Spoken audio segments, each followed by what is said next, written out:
दुनिया की तेल सप्लाई पर अब एक देश का कंट्रोल और वो देश है ईरान। 15 जहाज रोज और वो भी ईरान की इजाजत से। यही है उस सीज फायर की असली कहानी जिसे शांति समझा जा रहा है। दुनिया के सबसे अहम समुद्री रास्तों में से एक होर्मुज जलडमरू मध्य फिर से खुलने जा रहा है, लेकिन अब यह पहले जैसा बिल्कुल नहीं रहेगा। अमेरिका और ईरान के बीच जो 2 हफ्ते का युद्ध विराम हुआ है वो इतना नाजुक है कि किसी भी पल टूट सकता है। दुनिया भर की नजरें इस बात पर टिकी थी कि ग्लोबल ऑयल ट्रेड को बचाने के लिए ये रास्ता कब खुलेगा।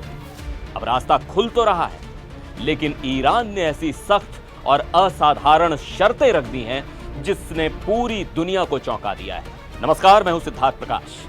रशियन न्यूज एजेंसी टेस को एक सीनियर ईरानी सूत्र ने बताया है कि इस सीज फायर के दौरान होर्मुज जलडमरू मध्य से एक दिन में 15 से ज्यादा जहाजों को गुजरने की इजाजत नहीं दी जाएगी। अब जरा इसका मतलब समझिए, यह कोई आम समुद्री रास्ता नहीं है। दुनिया के कुल समुद्री तेल व्यापार का लगभग 20% इसी रास्ते से गुजरता है, यानी हर 5 में से एक तेल का जहाज इसी रास्ते से गुजरता है। ऐसे में 15 जहाजों की लिमिट तय करना सिर्फ एक नियम नहीं, बल्कि ग्लोबल सप्लाई पर सीधा असर डालने वाला फैसला है। इतना ही नहीं, जो भी जहाज यहां से गुजरेगा उसे एक खास प्रोटोकॉल का पालन करना होगा, और सबसे बड़ी बात, इसके लिए ईरान के इस्लामिक रेवोल्यूशनरी गार्ड कोर्स यानी IRGC की मंजूरी लेनी होगी। यानी दुनिया की तेल सप्लाई पर अब सीधे सीधे ईरान की सैन्य ताकत का कंट्रोल होगा।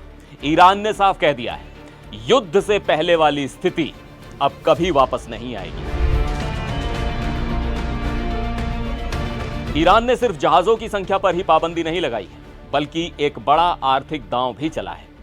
ईरान की मांग है कि विदेशों में उसके जो भी फंड फ्रीज किए गए हैं उन्हें इस 2 हफ्ते के सीज फायर के खत्म होने से पहले हर हाल में रिलीज किया जाए।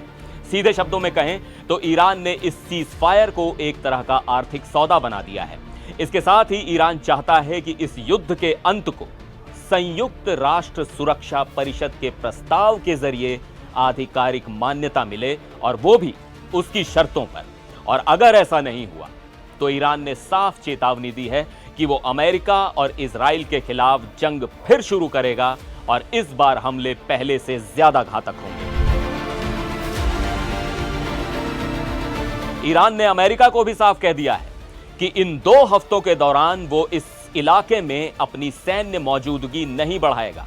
हालांकि ईरान ने यह जरूर कहा है कि वो यूरेनियम एनरिचमेंट से जुड़े समझौते के टेक्स्ट का पालन कर रहा है, लेकिन इस पूरे सीज फायर में सबसे बड़ा पेंच लेबनान को लेकर फंसा हुआ है। ईरान चाहता है कि लेबनान को भी इस समझौते में शामिल किया जाए, जबकि अमेरिका और इजराइल का कहना है कि लेबनान इस डील का हिस्सा है ही नहीं, और यही वजह है कि इजराइल लगातार लेबनान पर हमले कर रहा है। ईरान ने साफ धमकी दी है कि अगर ये हमले नहीं रुके तो होर्मुज जलडमरू मध्य को फिर से पूरी तरह बंद कर दिया जाएगा। मतलब होर्मुज खुला भी है और किसी भी पल बंद भी हो सकता है, और यही वो एक चिंगारी है जो इस पूरे सीज फायर को किसी भी पल आग में बदल सकती है। इसी तनाव के बीच ईरान ने इजराइल और कुछ खाड़ी देशों पर मिसाइल हमले भी किए हैं, और अब 10 अप्रैल को इस्लामाबाद में होने वाली बातचीत से पहले हालात बेहद तनावपूर्ण बने हुए हैं। तो क्या यह सीज फायर असल में शांति है या फिर अगली जंग से पहले की खामोशी? क्योंकि अगर होर्मुज फिर से बंद हुआ तो असर सिर्फ मिडिल ईस्ट तक सीमित नहीं रहेगा, बल्कि उसकी गूंज आपकी जेब तक भी पहुंचेगी। आप क्या सोचते हैं? अपनी राय कमेंट्स में जरूर बताइएगा। फिर मिलेंगे एक और वीडियो में। आप देखते रहिए NDTV इंडिया।